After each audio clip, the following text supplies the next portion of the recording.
Welcome back to the deep dive. Today we are strapping on our virtual robes, I guess you could say, and stepping into the world of home wellness. We are. We're taking a really close look at a very specific piece of gear. The Dynamic Infrared Santiago 2-person air infrared sauna.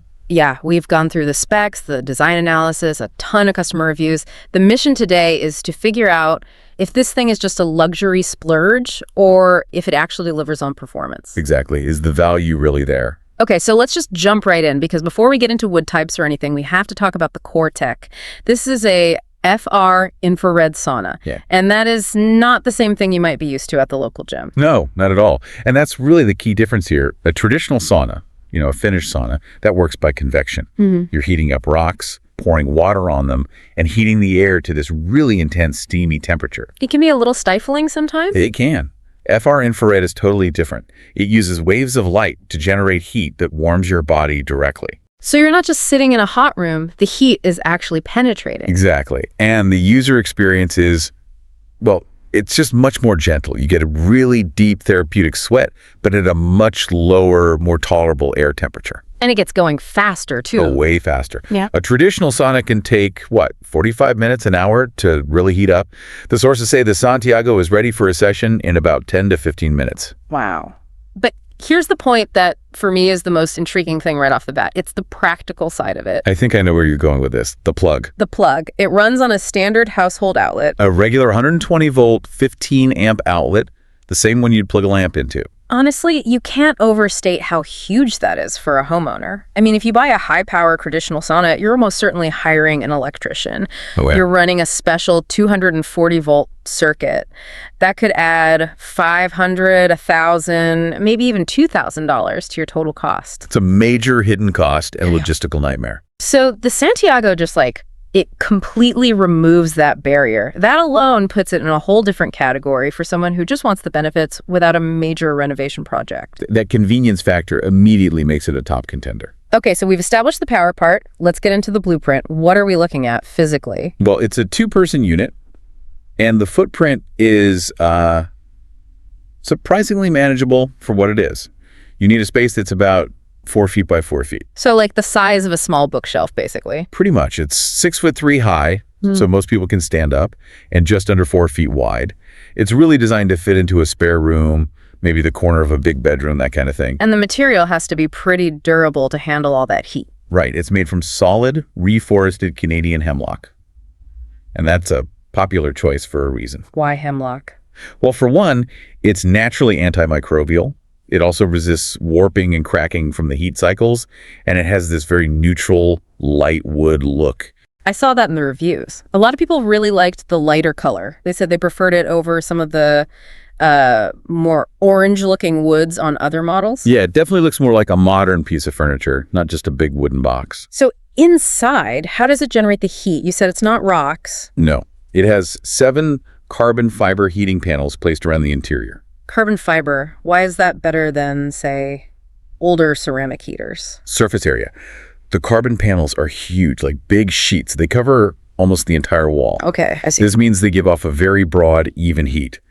Older ceramic rods were more like, rods. They created intense hotspots. So one part of your back would be getting blasted while another part was cooler. The carbon panels give you that sort of enveloping warmth. Exactly. It's much more comfortable and consistent. Now, you see this in the marketing a lot. Low-EMF. Dynamic says their panels operate between 5 to 10 milligauss. What does that actually tell us? It tells us they engineered it with that in mind. I mean, for context, your cell phone or a microwave can spike way, way higher than that. Yeah. So they've made a conscious choice to keep the levels extremely low, right at the source. It's really about peace of mind for the health-conscious buyer. Okay, let's shift gears a bit to the design choices that make this feel premium. This is where you see the engineering that goes beyond just a basic hot box. Yeah, and what's really interesting here is the wall construction. They use these 6mm wood planks on the interior and the exterior with a solid frame in between. So it's a thicker wall. A lot thicker.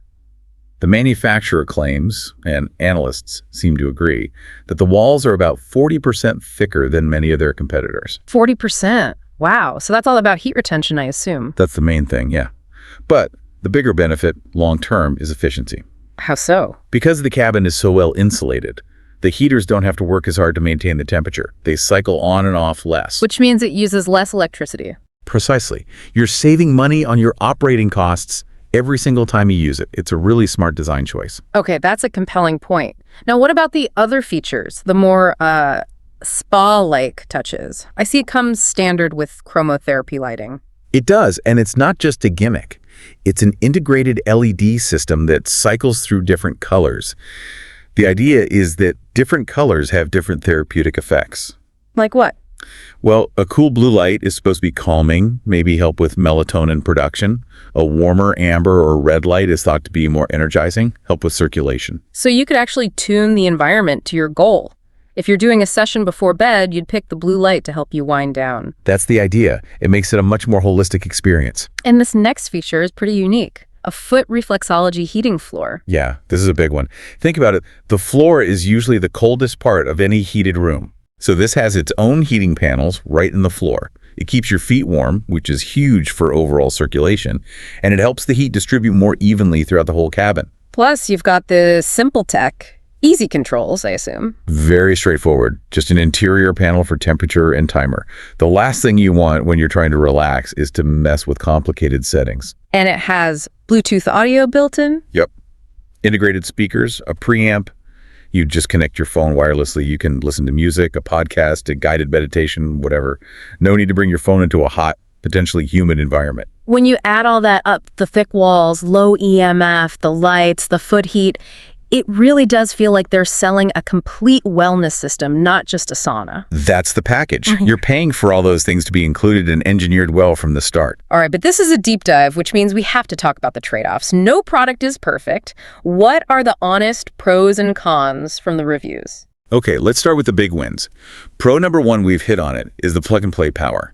That 120V outlet is the biggest barrier to entry removed. It saves you real money. Right. What's number two?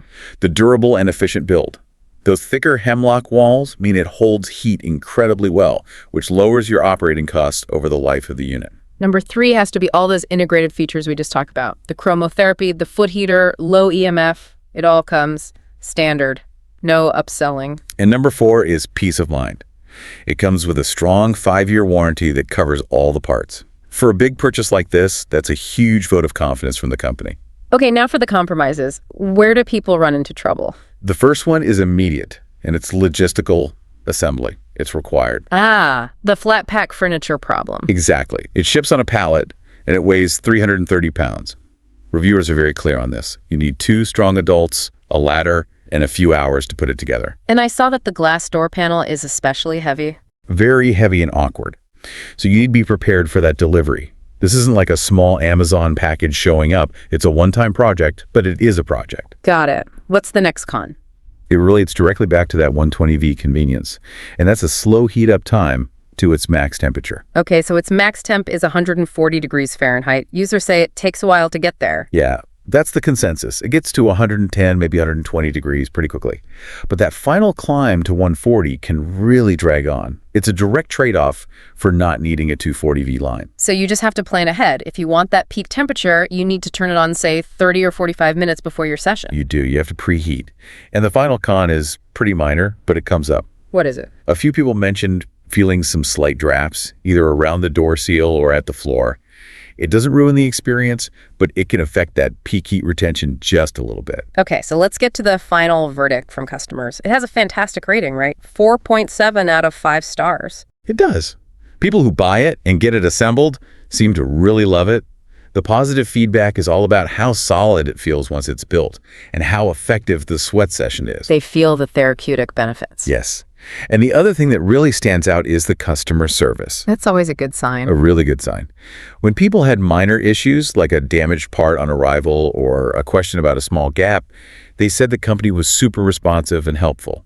They back up that warranty. And the complaints really just confirm what we've already discussed. Exactly. The 2 recurring themes are, 1, the delivery and moving the heavy boxes is a challenge, and 2, you have to be patient if you want it to reach that full 140 degrees. So when you boil all this down, the specs, the features, the feedback, who is this actually for? Who's the ideal buyer? I think it's for the dedicated home wellness person who wants the infrared benefits, But, and this is the key, they absolutely have to avoid a complex electrical installation. The 120V plug is their #1 priority. It is. They also see it as a long-term furniture-grade investment, and they're okay with putting in a few hours of assembly work for that payoff. And who should probably look elsewhere? I'd say if you're someone who needs that really intense 180-degree traditional sauna heat, this isn't for you. Or if you have physical limitations and can't help with moving and assembling some very heavy panels. So to wrap it all up, the Santiago really seems to nail this balance between premium features, the thoughtful things like the lights and foot heat, and just unmatched convenience with that standard plug. It's a significant investment for sure, yeah, but it seems to be one that's backed up by quality, efficiency, and that strong warranty. It really does. It raises a bigger question, I think, for the future of this market. When you look at the choices they made, thicker walls for efficiency, low EMF panels, reforested wood, it makes you wonder, how much more will consumers prioritize long-term operating costs and environmental impact over just raw peak temperature? That's a great point. It's a very conscious trade-off. It is, and I think we'll see more of it. Well, if you're ready to move from just reading reviews to actually feeling that post-session glow, the Dynamic Santiago seems like a really compelling choice. You can check out the current price and any promotions using the link right there in our description. Thanks for tuning in. We'll see you on the next deep dive.